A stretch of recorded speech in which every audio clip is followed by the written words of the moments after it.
Assalamualaikum warahmatullah. My name is Shurana Shumi and welcome back to Storytime with Shurana, Day 2. The story I am presenting today is Cassie the Curious. It's a wonderful story of a friendship between an elephant and a boy. So let's get started.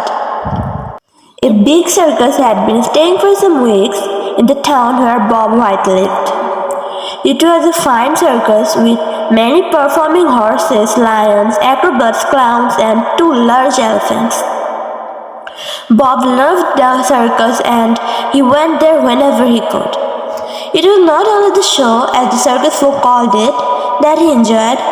He liked nothing better than to go into the great tent behind the ring. Here lived the beautiful horses, each in its own stall. And here too lived the elephants, Bongo and Cassie.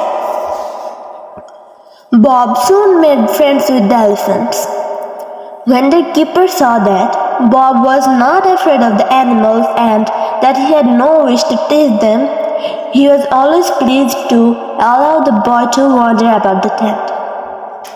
Bongo, the old elephant, learned to know Bob in a very short time, but it was Cassie, the other elephant, who became his best friend.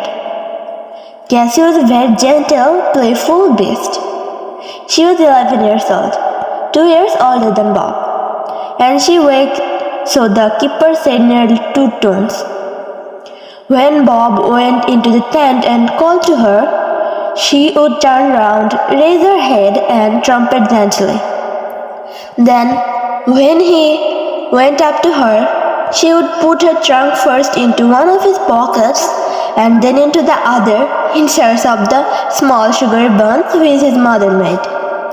You may be sure that there were nearly always a few buns in Bob's pocket for his greatest friend. Sometimes, to have a game with Cassie, Bob would hide the buns under his jersey or in his school bag. Yet, even tricks of that kind would not put Cassie off.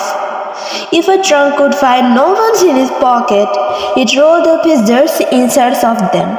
If they are not there, the trunk would swing gently about until it found the school bag. Then before you could say bun, Cassie would have the bag open and the buns in her mouth. There never was a more curious beast, declared her keeper. She pokes that trunk of hers into everything and she never rests until she has found what she is looking for. One day, the tent where the animals lived had to be taken down for some repairs. The horses are lodged for the night in some stables in their town. Bongo and Cassie, to Bob's delight, were stabled in a shed in a joiner's yard next door to Bob's home. Bob went to say good night to Cassie and to take her a bun or 2 before he went to bed. "I will see you in the morning, old lady," he said as he reached up to stroke her great ear. The next morning, before daylight, Bob's mother was awakened by a loud crash down in the kitchen. She sat up in bed and listened. What could it be? Burglars? Crash, crash, again, louder than the first time. Mrs. White and Bob were the only people in the house, and Bob was asleep. Mrs. White was very much afraid, but she felt that she must go and find out what the noise was. She went softly downstairs and opened the door that led into the kitchen. As she did, so something long and grey waved in her face. It was an elephant's trunk. The owner of the trunk was standing wedged in the narrow doorway leading into the back garden. Mrs. White ran upstairs again, calling, "Bob, Bob, there's a great beast in the kitchen, and I believe it's your elephant." Bob was awake and downstairs in 3 minutes. Cassie was still in the doorway, trying with her trunk to open the cupboard door which was locked. cups, plates, and saucers which had been set out on the table for the morning's breakfast were lying in pieces on the floor, for Cassie had pulled off the tablecloth and had tried to eat half of it. She had also swept jugs and dishes from the dresser onto the floor. "Oh, Cassie," cried Bob. "What are you doing here? Go back at once."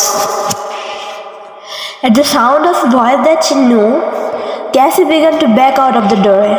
She did not find it easy to do this, for she was really rather tightly wedged. Still, she freed herself at last. Then she let Bob take her by the trunk and lead her out. She had broken the gate open by leaning against it, just as she had broken open the kitchen door and the door of her stable.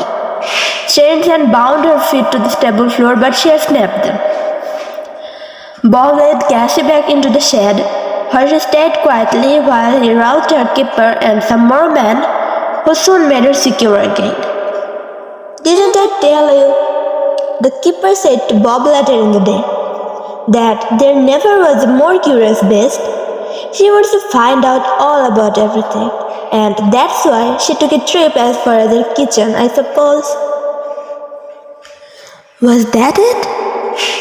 Bob whispered to Cassie, as he leaned against her and patted her thick hide. "What did you come to look for in your kitchen, old lady?"